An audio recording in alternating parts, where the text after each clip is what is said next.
On today's show, Toughest Mudder Europe. It is this weekend.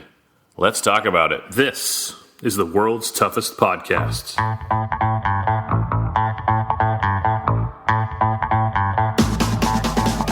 Welcome to the world's toughest podcast, where we talk about any obstacle course race you'd like, as long as that's world's toughest mudder. Each week we talk to members of the WTM community and share stories of success and failure in the single greatest event in OCR. My name is Wil Hicks, and this is the world's toughest podcast. We are now well underway in the 2017 Tough Mudder season. In the United States, we've been doing events since March, and we have just finished the second of the 6 toughest mudder events for 2017. This past weekend was Tough Mudder Central Texas, as well as the second week of the Tough Mudder UK season. The past 2 weekends, Tough Mudder was at their London West venue. Here's a little taste of their warm-up guy. This is Tough Mudder 2017. This is the first event of the year, and we're looking forward to having you throughout the whole season. Give me a hoorah! Stay with us. He's pretty good. I could run to that.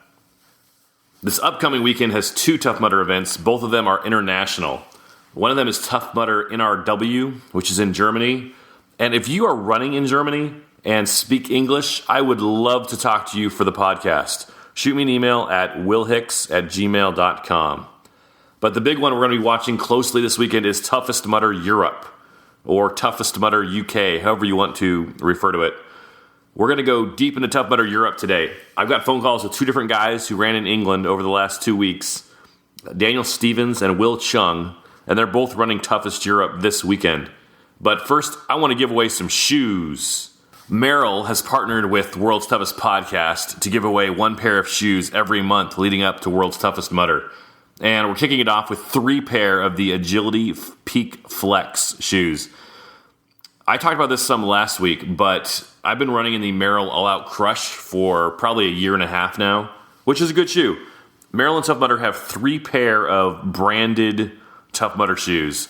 They have the All Out Crush, the Avalanche, and the Dexterity. Of those 3, and when I say branded, I mean like you can get an orange pair of Merrill shoes that say Tough Mudder on the heel. Of those 3, I like the All Out Crush the best. The Dexterity let in too many rocks into my shoes. And the Avalanche, I haven't actually ran those off-road yet. They look too cool to go get dirty. So they're my cruising OCR shoes. So I've been running in the All Out Crush. Once Merrill and I started talking about giving away these Agility Peak Flex shoes, I ordered a pair off Amazon so I could run in them for Toughest Atlanta, so I could talk about them intelligently and know what we were giving away. I'm definitely going to use them for Toughest Chicago and for World's Toughest Mudder this year. And I might even start using them for regular Tough Mudders. I've been running in the All Out Crush, but they're a minimalist shoe, and you can feel too many rocks. I mean, some people like the minimalist thing, that's fine. But I like the padding. I'm an old man. I have a shoe problem. I had to build a special shelf in my garage to hold my running shoes. I have running shoes I haven't even run in. Anyway, these are great shoes, and we're going to give away 3 pair of shoes to people who are on the World's Toughest Podcast winners list. If you'd like to get on the winners list, send an email to worldstoughestpodcast@gmail.com with subscribe in the subject line. In the body of the email, I need 3 things: your name, your email address, and your phone number. This will add you to our winners list and qualify you for next month's drawing. It will also put you on the World's Toughest Podcast update list for future contests and special offers. We're not going to spam you. We have sent 1 email total since we started the podcast. All right, on to our 3 winners. Our first winner is Jen Fisher. Congratulations, Jen. Our second winner is Jaleesa James. Congratulations, Jaleesa. I saw you on the course in Atlanta. Well done. Our third winner is Eric DeMessage. Eric ran 50 miles at World's Toughest last year. That was his first year at World's Toughest. I'm going to have him on sometime to talk about his experience as a first-timer running 50 miles. Congratulations, Eric. You 3 will receive an email within a day or 2 with details on how to claim your prize. If you entered but did not win, fear not. you'll be automatically entered in next month's drawing. And again, if you'd like to enter the contest, email me at worldstoughestpodcast@gmail.com and let's subscribe in the subject line and your name, email, and phone number in the body. Good luck. Before we talk Toughest Europe, let me read some quick hit emails from Kevin Gregory. Love the podcast. I've listened to each one. I'm entertained by the banter with ORM. From Ryan Brownell. Just listened to my second podcast and am hooked.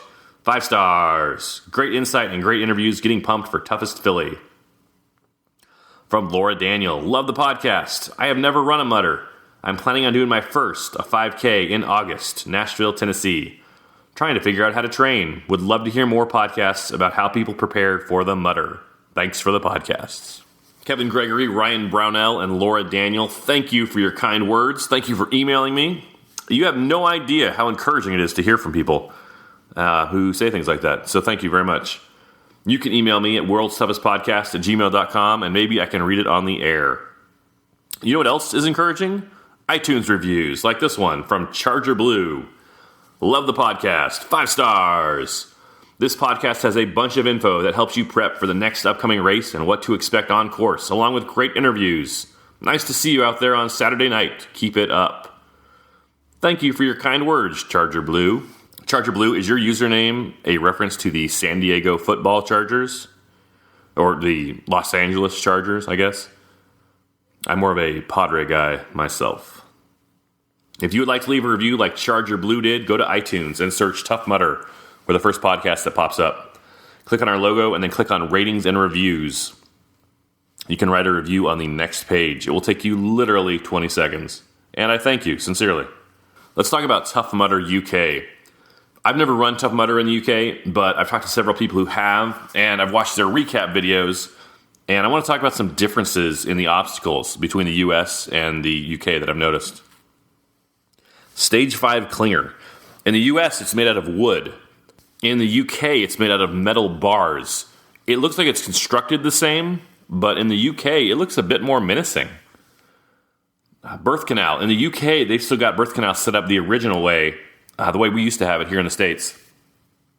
The way it is now, for us in the States, you crawl from south to north with the plastic bags hanging east to west, and you have to squeeze under 6 or 8 of those weighted ribs almost. In the original version, you crawled south to north, and the ribs are south to north also, and you crawl under the same one the entire time. And they're still doing it that way over there. Their Block Nest Monster looks way better than ours. You guys, in the States, with the blocks are just plain black or plain white. And in the UK, they've got branding on the blocks. It says Tough Mudder and Block Nest Monster. There's maybe one ad on the spinning blocks, but it's mainly like big Tough Mudder logos, and it looks pretty cool. I like the way you guys have it over there.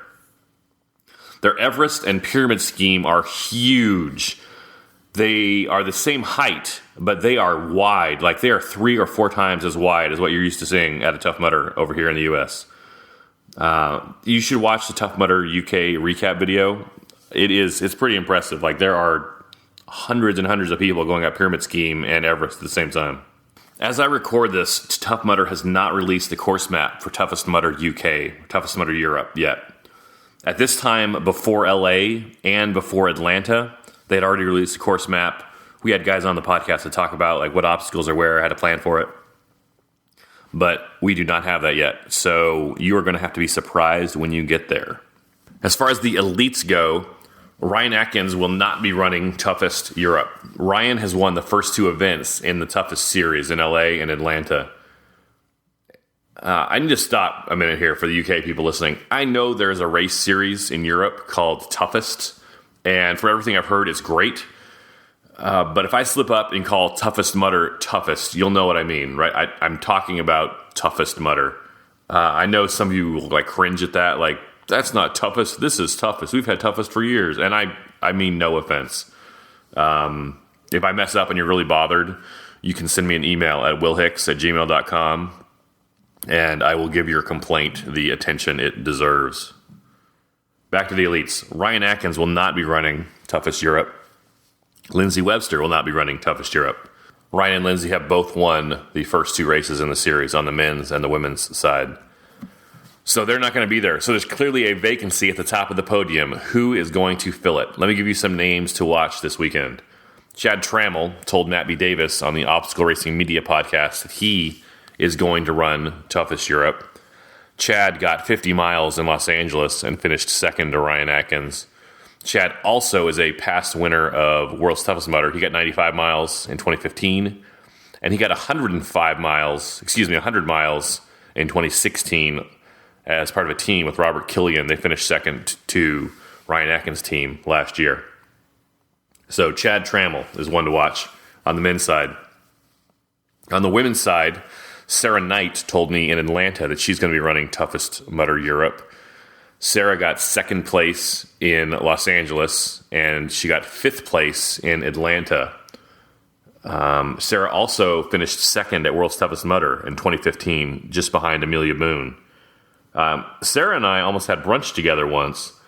The day after World's Toughest in 2015, after every year now, it's called a Champions Brunch, where everyone gets together, has a big brunch. They give out the awards, play a video with the highlights of the race. It's a big celebration of Tough Mudder and World's Toughest. So in 2015, I was sitting there with my running buddies and my pit crew at a table, and Sarah Knight and her husband come and sit down at our table. And I didn't know who Sarah was at the time. And so we started talking, and one of the kind of questions everyone asks each other the day after World's Toughest is, how'd you do? How many miles did you get? So we were talking to Sarah, and how'd you do? Oh, I got 70 miles. I got second place in the women. We're like, I think you're at the wrong table. The winners are up there. And she and her husband were super nice. They're like, oh, no, it's no big deal. We just want to have breakfast, and we're fine.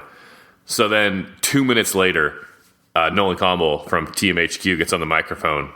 Is Sarah Knight here? Sarah Knight, please come to the front table with the winners. So Sarah and her husband politely excused themselves and went up front and got their awards. I've told Sarah that story before, which is probably unnecessary because she was there for the whole thing.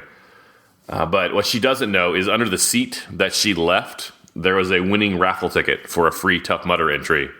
So Sarah got second place, but she missed out on that Tough Mudder entry. Sorry, Sarah, them's the breaks. So those are two big Americans to watch, Sarah Knight and Chad Trammell.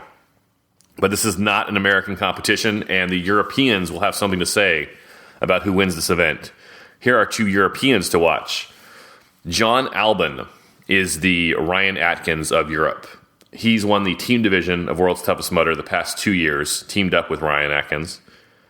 But he's impressive all on his own. He's won the OCR World Championships the last 3 years, in 2014, 2015, and 2016. First place, all 3 years. Guess who finished second all 3 years? Ryan Atkins. In 2014, John Albon won the Spartan Race World Championships. Guess who finished second? Ryan Atkins. I'm not saying John Albon is better than Ryan Atkins. Ryan has beaten John plenty of times, too.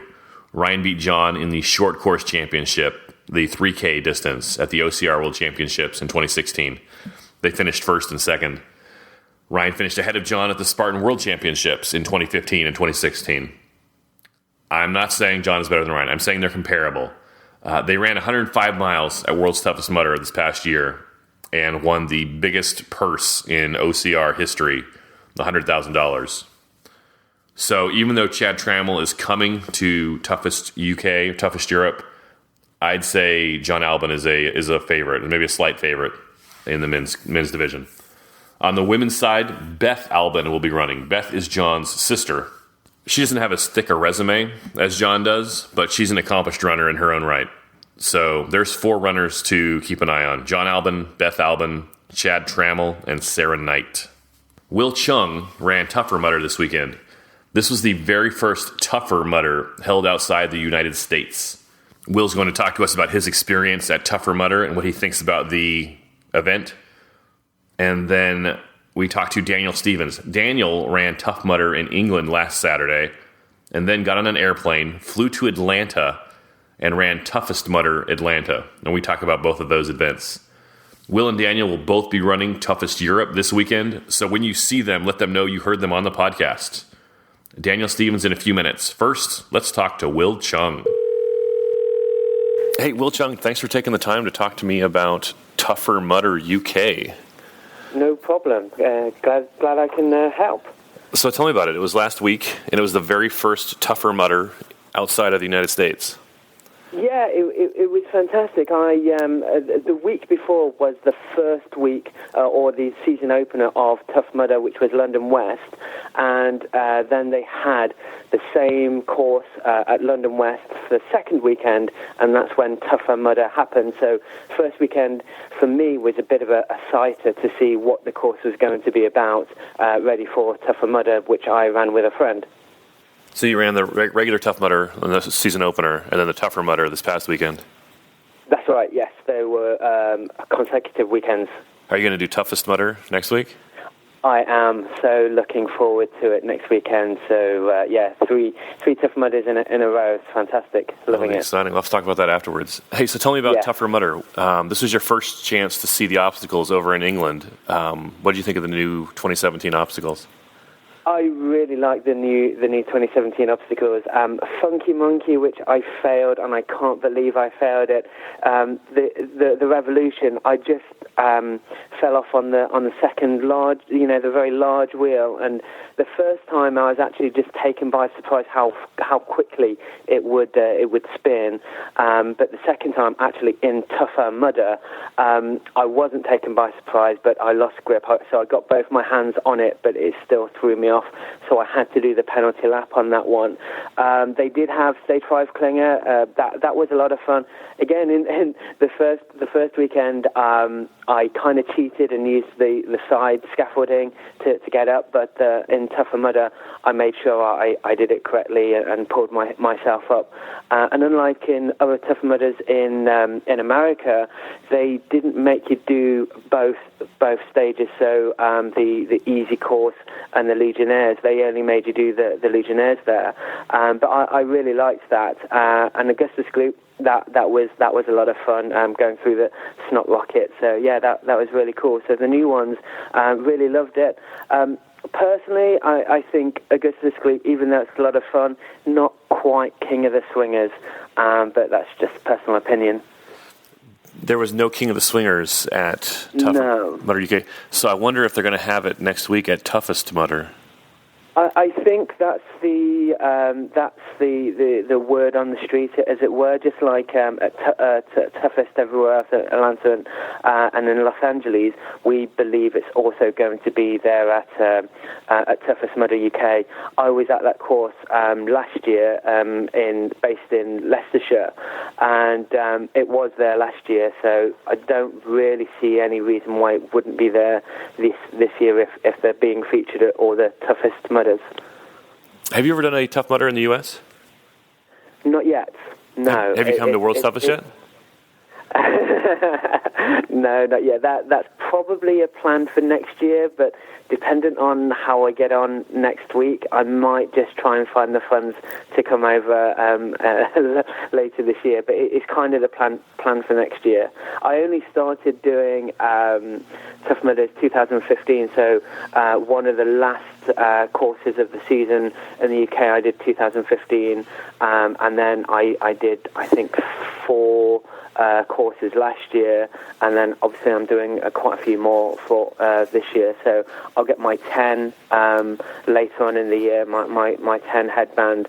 But no, I would say I'm probably the kind of most rookie caller you've had on the podcast. So tell me about some of the differences between Tough Mudder and then Tougher Mudder a week later. Well, again, and as I put in the message on Facebook, there wasn't that much different. So I was actually a little bit disappointed. So, for example, I think you guys went through Kiss of Mud twice, and we only did it the once. The other modifications to the courses, so Hero Carry, which is on the normal course, we didn't have to do that. Obviously, I guess the elites who were running wouldn't have wanted to wait around to carry anybody. Everest, Pyramid Scheme, they were modified with ropes to make it a little bit easier for you. As I mentioned Stage 5 Klinger. We only had to do the one rather than both sets of that one.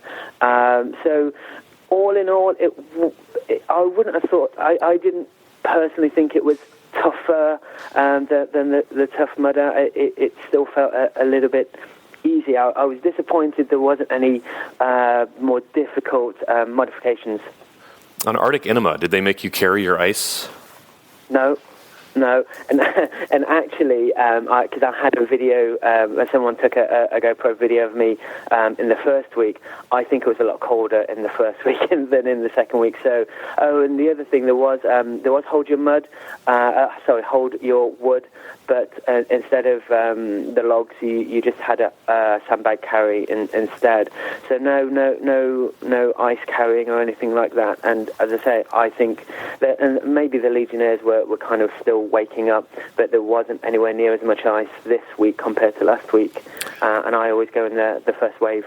As far as Stage 5 Klinger, I've done Tougher Mudder twice, and the only time I've seen them put you through both sides, the easier and the hard one, is at Toughest Atlanta. Oh, okay. That's not unless I didn't do it in New Orleans, and I didn't do it this weekend, this past weekend at the two courses that were open, but the going twice is not a standard thing. It's an extra thing.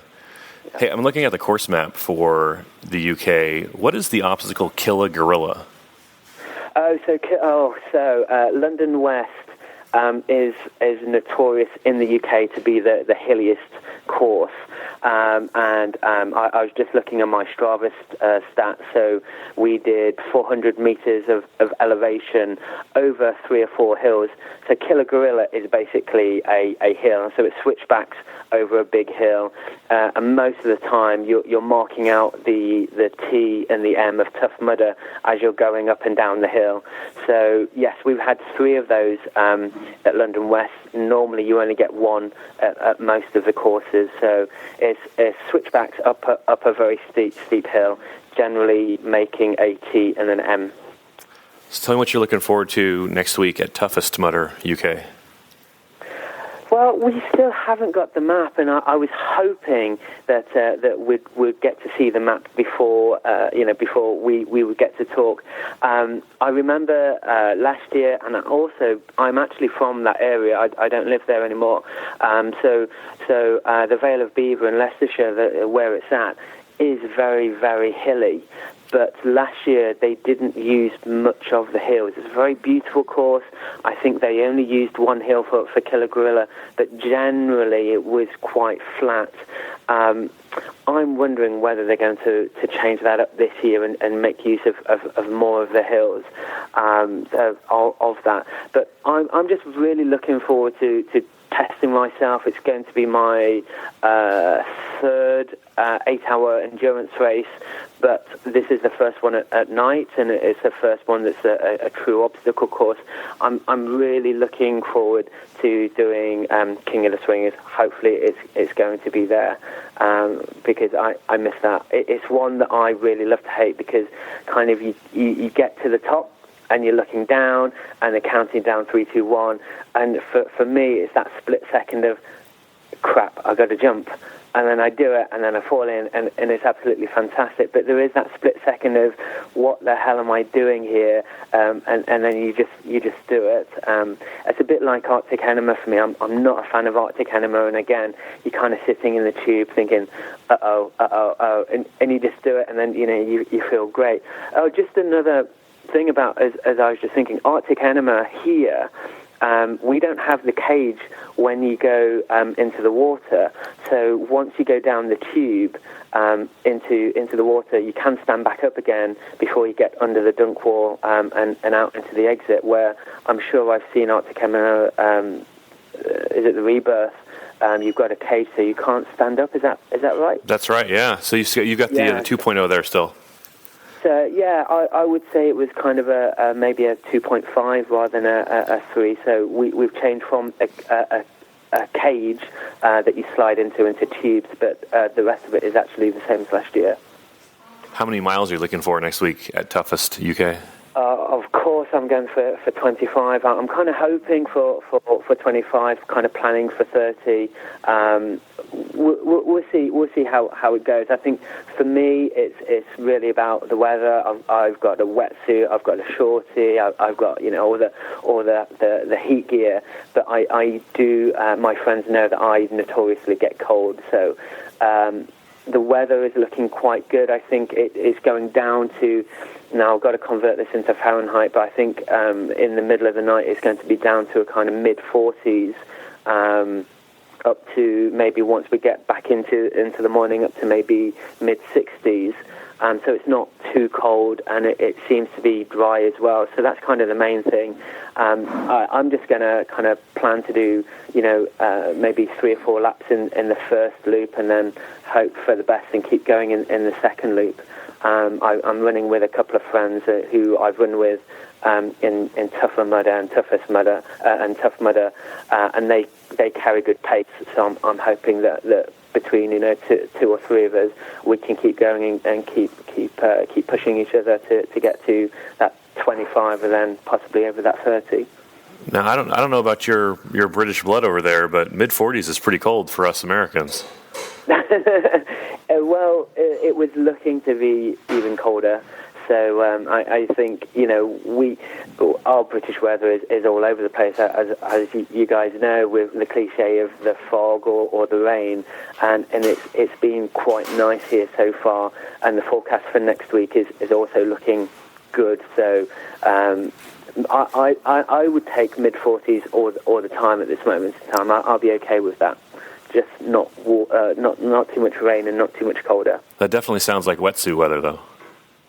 I think so.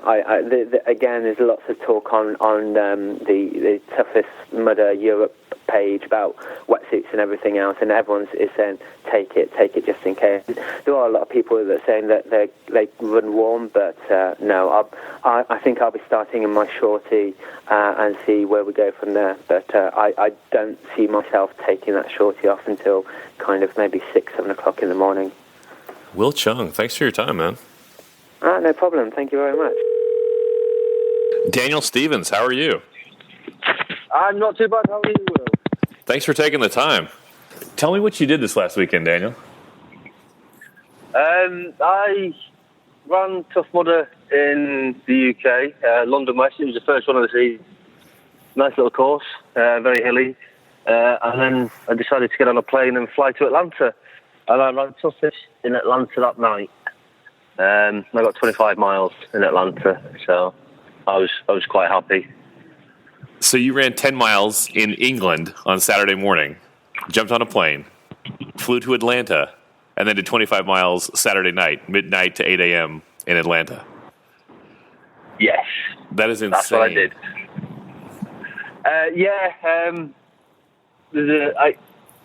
When you tell people, you get a few funny looks. Right.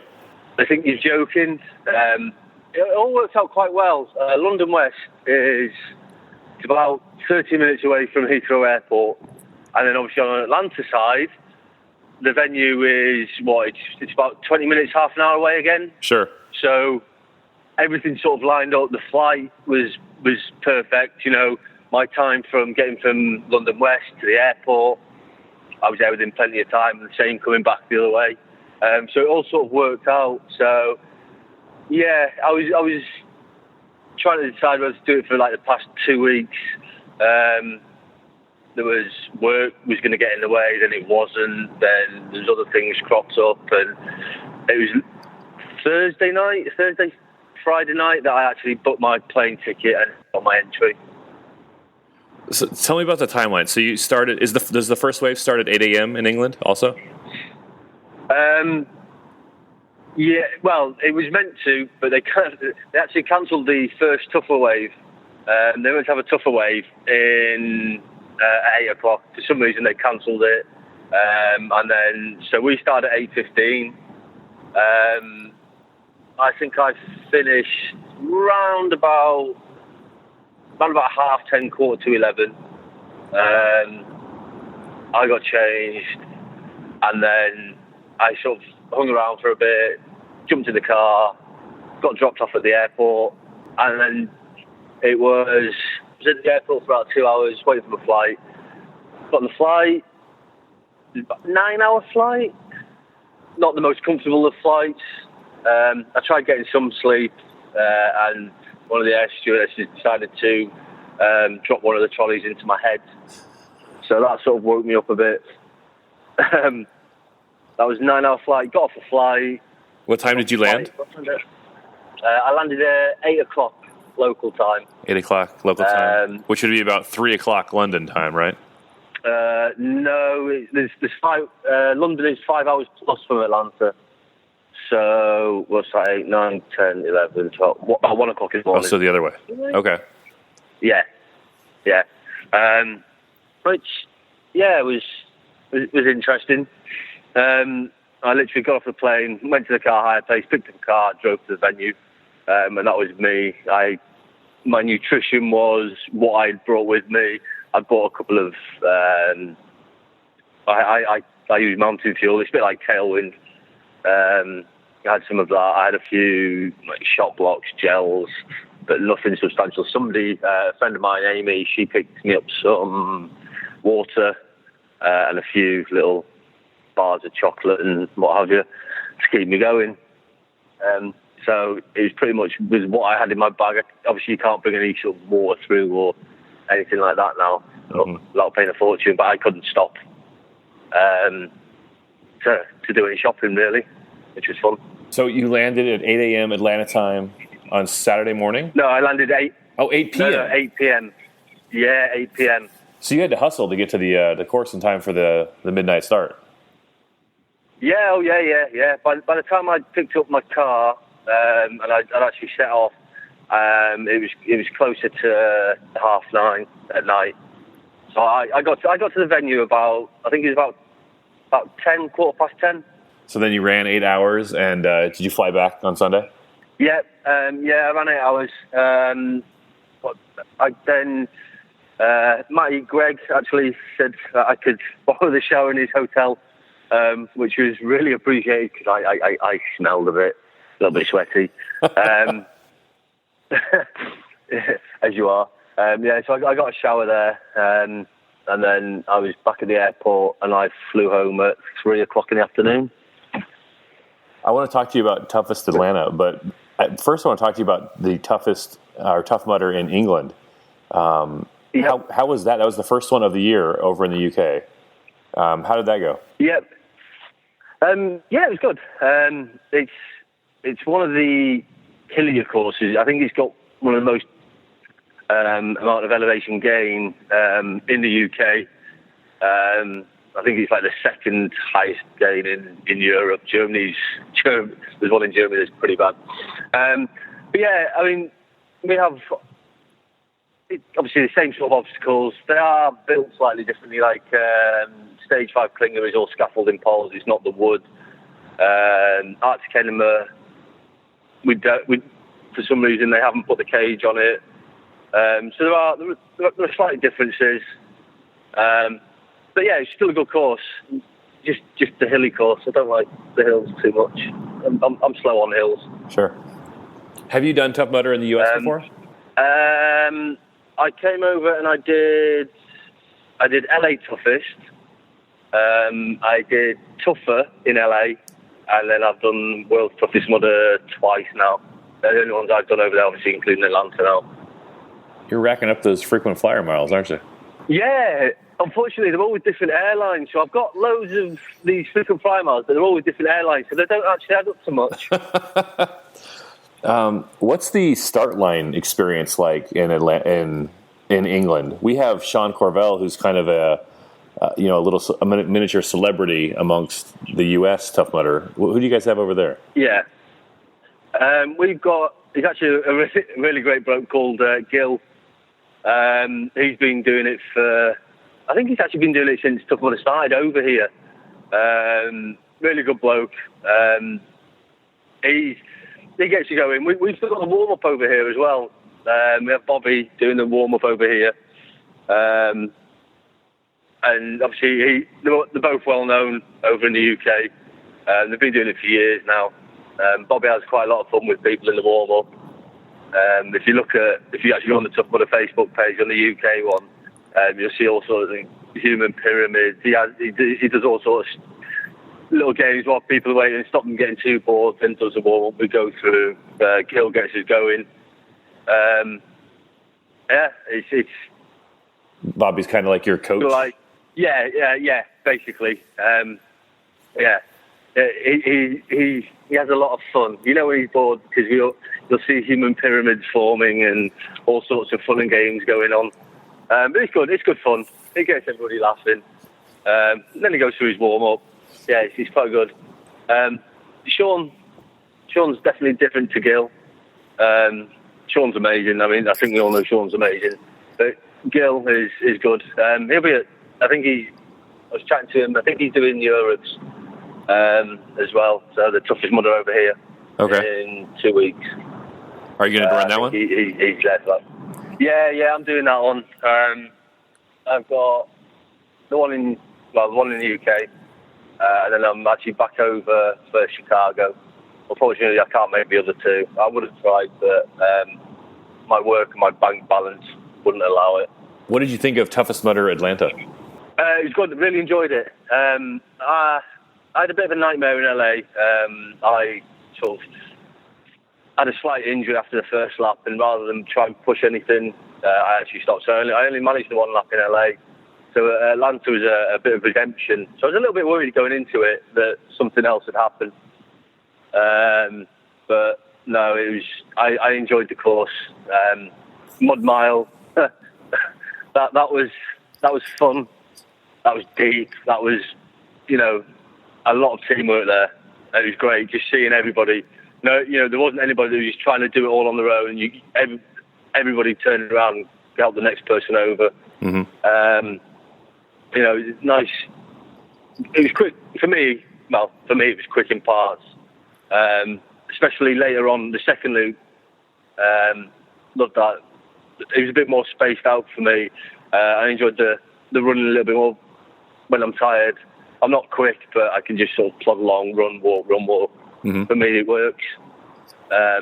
Really enjoyed it. Arctic Enema was really nice, actually. Dropped in, came out the other side, and it wasn't really cold because of the weather, because of the heat. It was so nice just going into it for a couple of minutes. Things that people don't seem to enjoy on it, I actually quite enjoyed. To me, it was good fun. I was happy I got 25. Got 25 in the end. My pacing was okay for this one, so I can't complain. How many laps did you do on each loop? I did 3 on the first loop and 2 on the second loop. On the first loop, obviously, we had the very beginning where only some of the obstacles were open. And I got out on the second loop for about between 3 and 3:15-ish. So we ended up with it being obstacle free at sort of the last half of it. Mm-hmm. So we had that on the last loop, and then obviously straight into the 4th and 5th on the second loop. What did you think about King of the Swingers? Yeah, it's. I got to the netting on my first attempt. I moved along it and then dropped. It was interesting. The second time I didn't attempt it, I shoulder issues, so I swung and just swung as far out as I could and then just dropped into the water. But yeah, it's interesting. It's hard work. It's not. Obviously, I did Worlds. We had double rainbow there. King of the I normally like King of the Swingers, just regular King of the Swingers. So I was actually quite looking forward to it. And no, I failed epically. It was good though. We'll see. We play a couple of weeks. It's fun though, right? Go. Hopefully, I can. Oh yeah, God, yeah. It's one I found the hardest there. Just okay. I got to the netting, just trying to get up on it, and I lost the momentum. I moved along the bottom. For me, I think I need to try and move up rather than across to begin with. And I saw 4 or 5 people all with different techniques. So, it's trying out those different techniques to get across. I'll see what happens. Hopefully I'll get across it in a couple of weeks. What do you think the hardest obstacle was at Toughest Atlanta? Probably King of the Swingers. I think it was the hardest because it's one that I haven't attempted before. Like I said, I didn't get to it at LA, and I didn't complete the obstacle. All the others I've done before. Funky Monkey. Funky Monkey was probably the next hardest one down. Everest with the grappler on top of it. That's always fun. But you've got other people that can help you there. Mm-hmm. For me, it was King of the Swingers, just purely because, like I say, lack of experience on it, and I failed it basically. Some people have a hard time with Kong. I'm not saying I found it easy, but I was quite good on the rings. I quite like it. I like Kong. I got over it on the first lap. Was just swinging normally. Second time I had to double grip on the rings, but I made it across both times successfully. So I quite enjoy the rings. It's weird. I prefer rings to the monkey bars, like Funky Monkey. I think it's probably because there's a bit of forward momentum with the rings, and you always feel like you're going somewhere. So I quite like Kong. I think the rings are more fun than Funky Monkey. Yeah. Oh, yeah. So you're coming back for Chicago. Are you coming back for World's Toughest in November? Yep, I'm back in Chicago. Hopefully I'm going to run Toughest and run the next day, the Tough Mudder the next day, the full next day. And then, I'm back in November.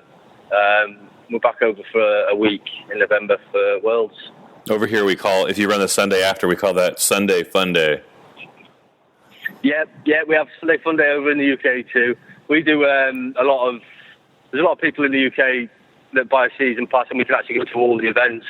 There's a lot of people now that are doing that, and they are actually running Saturday and Sunday. Obviously, I'm pretty sure it's the same over there. They're multiple lapping on the Saturday, and then doing a lap on the Sunday. There's James Brown, who's world's toughest mudder. He's on, I think he's probably about hitting nearly 50 events. He's done 4 laps on a Saturday and 2 on a Sunday. That's amazing. We have those crazy. Yeah, we have those sort of crazy people over here too. Was last year at World's Toughest your first World's Toughest mudder? No, it was my second year. My first year was 2015, and then obviously I went back last year. Tell me about your first World's Toughest mudder. How did that go? It started well, and then not so great. I got 35 miles. I started off nice pace, didn't push it. On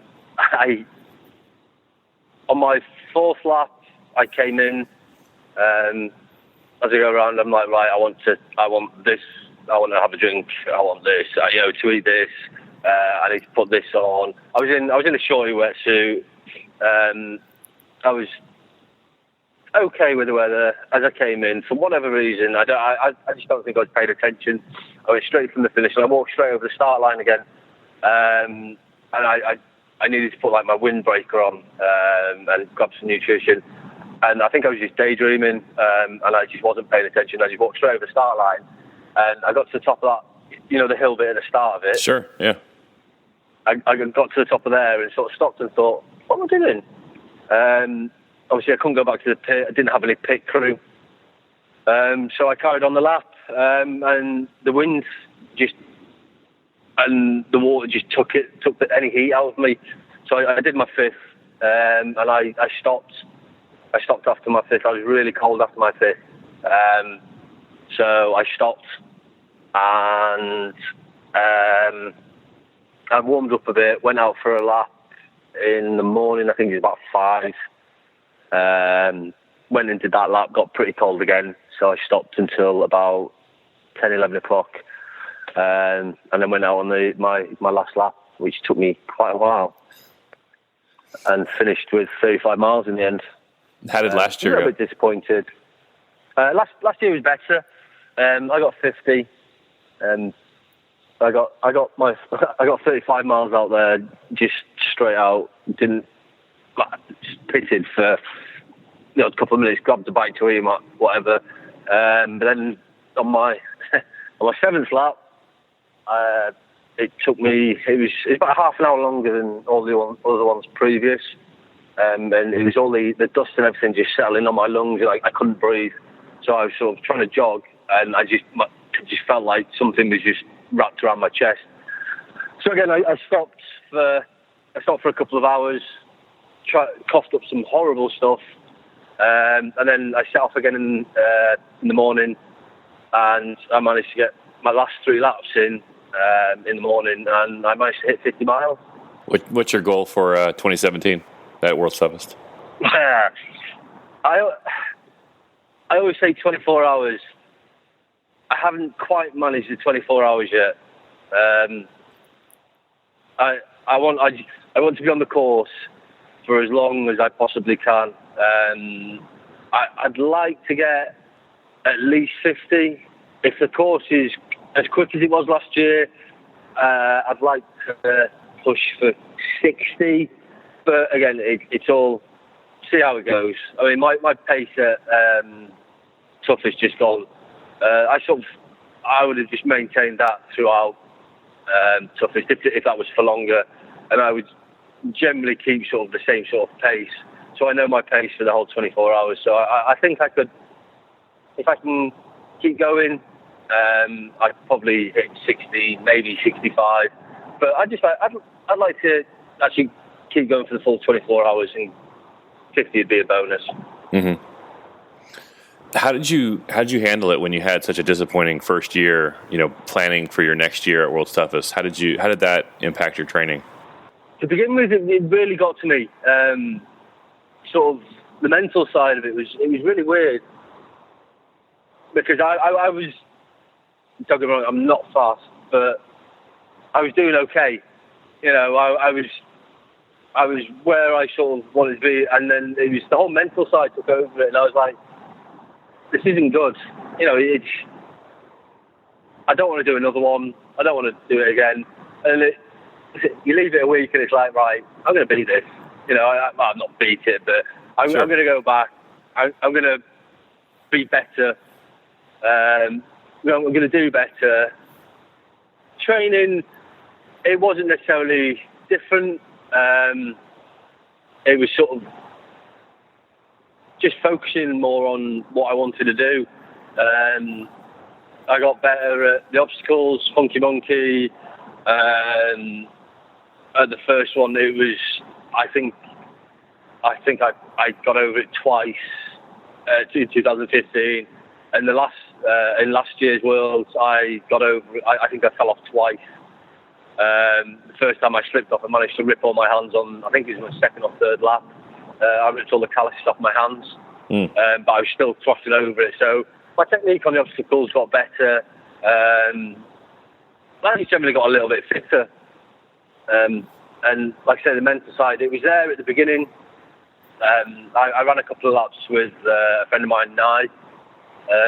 We ended up, I think it was lap 2 and 3, we ended up running up together, which was good, which was really good. And then it was, I was sort of, mental side, I sort of got happy there. What do you think? It's all you can do, Sorry, go on. No, go ahead. It's all you can do?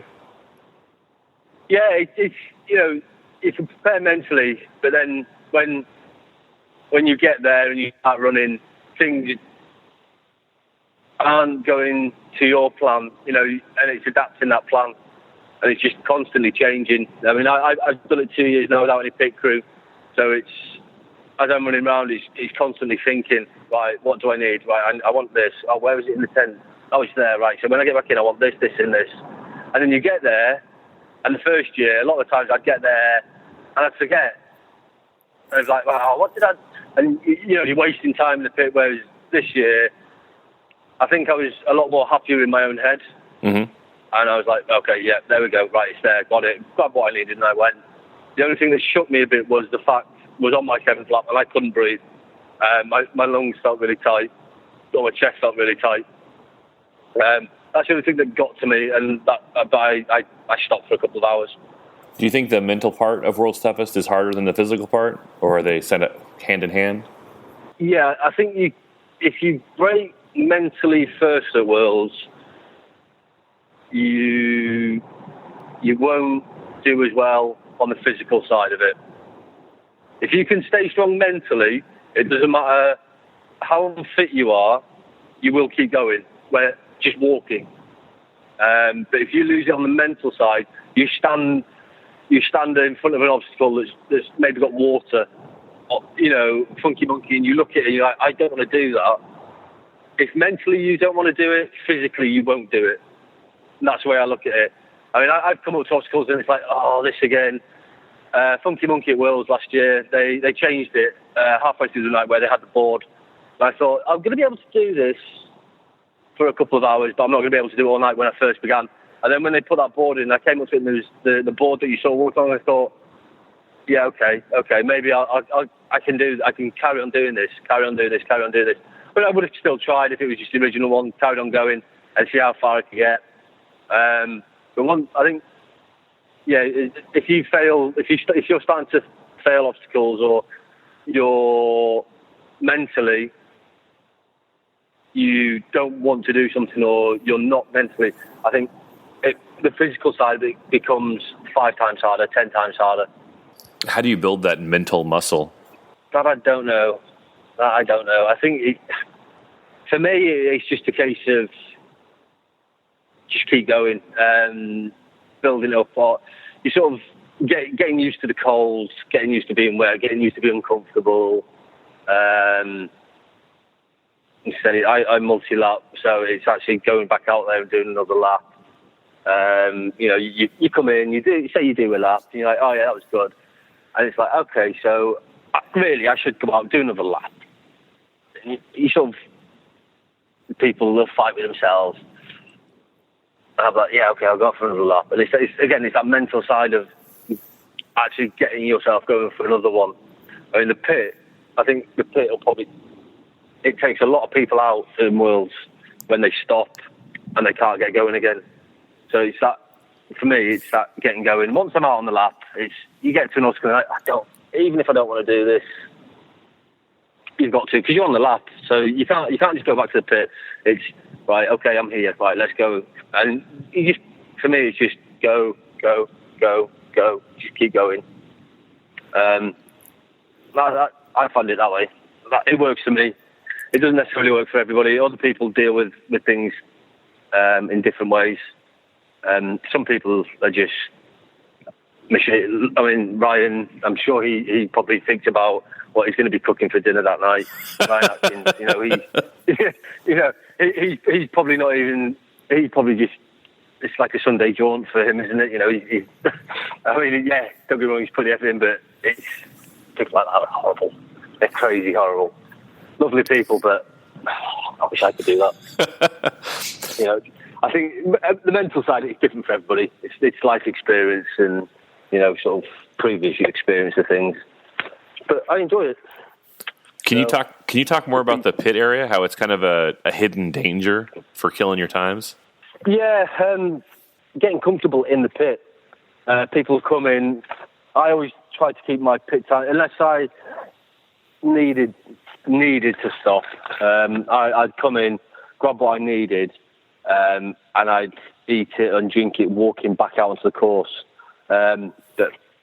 People stopping in the pit, when they stop, they'll especially if they're on their own as well, they'll stop, they'll get something to eat, get something warm to eat, but then they'll sit down and eat it, and then they've got time to warm up or get cold, and then they start to think about it, and they think about it more, and then they don't want to go back out again because it's cold again, because they don't want to take their warm coat off, or they don't want to come back out the tent, or they want a bit of sleep because they're tired, and it just takes that time away. Once you stop in the pit, it is very, very hard to get going again. Have you been to the course that Europe's Toughest is at? Yes, it was there last year. in it's Midlands in the UK. It was there last year, and we ran it last year. There was a half and a full course there last year. What is that like elevation-wise? Elevation is not too bad. I've actually got all the old maps at home, but I couldn't tell you off the top of my head what it was. But there's a couple of hills. It's probably pretty similar to Atlanta. It's windy. It's a very windy course. The elevation is pretty similar to Atlanta. With the half last year, it wasn't. There was probably one large hill on the back end of the course, and then the full. There was a couple at the beginning, but it was nothing like LA. LA was just complete elevation and horrible. Mm-hmm. Would you say it's through the woods, or is it open? Is it? Yeah, there's a lake in the middle. The way they set it up last year, there was a lake in the middle. It was a lot of the obstacles were set up in sort of the open part of it,